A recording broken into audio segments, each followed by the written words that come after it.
जो मनमुखी भक्ति करते हैं ना, वह भक्ति कभी फलदायिनी नहीं होती। कई लोग प्रश्न करते हैं, हमारा पूजा पाठ हम करते हैं तो हमारे जीवन में विघ्न आता है, परेशानी आती है। और तो क्या बताऊं मैं, कई लोग तो ये कहते हैं अगर हम मंदिर जाएं तो फिर हमारे जीवन में कुछ अनहोनी होने लगती है। बड़ी आश्चर्य की बात है कि नहीं? अनहोनी, अघटित घटना घट जाती है।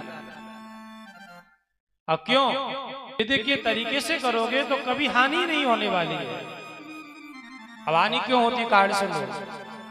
एक तो भगवान का नाम चाहे जैसे लो, चाहे जब लो और चाहे जहां लो, कभी हानि करने वाला नहीं, क्योंकि उसमें तुम्हारी कामना नहीं जुड़ी।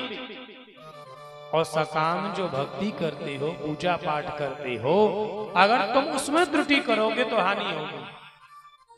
मंत्र अगर तुमने बढ़िया नहीं बोला तो वो हानि भी देगा महाराज। मंत्र का तो अपना प्रभाव है। औषधि को, दवाई को डॉक्टर के अनुसार ग्रहण नहीं करोगे तो रिएक्शन करेगी कि नहीं? डॉक्टर ने कहा खाली पेट खाना, तुमने कहा नहीं हम तो भोजन करके खाएंगे, तो खाओ। डॉक्टर ने कहा है कि कुछ खा के दवा खाना, खाली पेट मत खाना, तो तुमने सब दवा सुबह ही खाली पेट, तो हानि तुम्हारे शरीर की होगी कि डॉक्टर की? तो इसीलिए जिस औषधि का सेवन हम विधि तरीके से करते हैं, ऐसे ही मंत्र की विधि है। बिना विधि के कभी मंत्र नहीं जपना चाहिए। नाम जब चाहे जैसे करो, लेकिन मंत्र नहीं। मंत्र और नाम में अंतर है। नाम है राम, शिव, कृष्ण, राधे राधे, ये सब नाम है। और मंत्र की एक विधि है। मंत्र का देवता है, मंत्र के ऋषि है, मंत्र का छंद है। चाहे वो कोई मंत्र हो, पंचाक्षर, शताक्षर, द्वादशाक्षर, अष्टादशाक्षर, 24 मंत्र वाला, इन सब की विधि है। इनको ऐसे नहीं करना चाहिए और चलते फिरते नहीं करना चाहिए।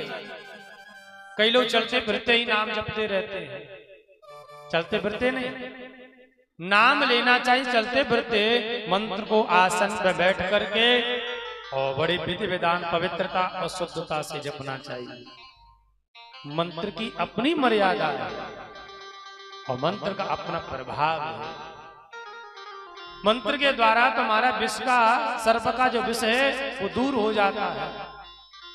और मंत्र की शक्ति को पहचानना जरूरी है। अब कथा भागवत में आती है कि त्वष्टा ऋषि ने इंद्र को मारने वाला पुत्र प्रकट हो, इस भाव से यज्ञ किया। बड़े ध्यान से सुनना, मंत्र का उल्टा प्रभाव क्या होता है। त्वष्टा ऋषि ने इंद्र को मारने वाला पुत्र उत्पन्न हो, इस भाव से यज्ञ प्रारंभ किया। और बड़ा भारी यज्ञ चल रहा था।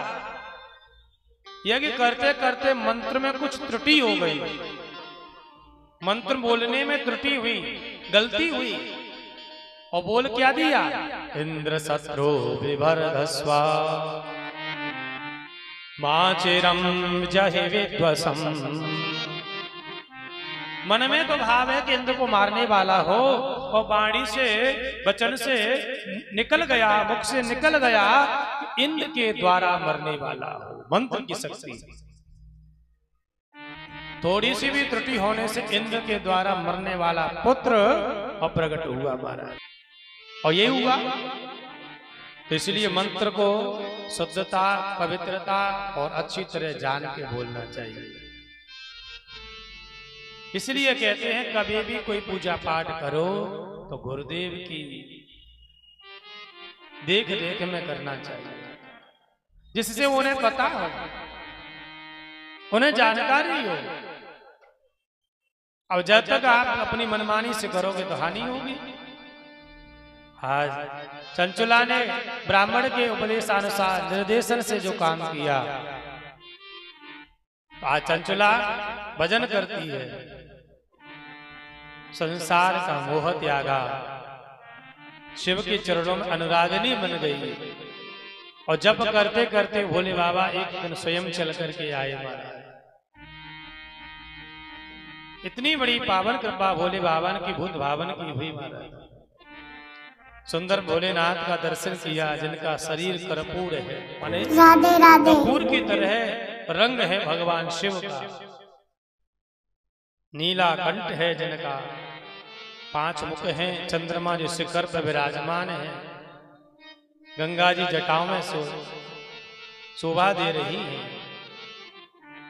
आज भगवती जगदम्बा के सहित भोले बाबा आए चंचला के पास।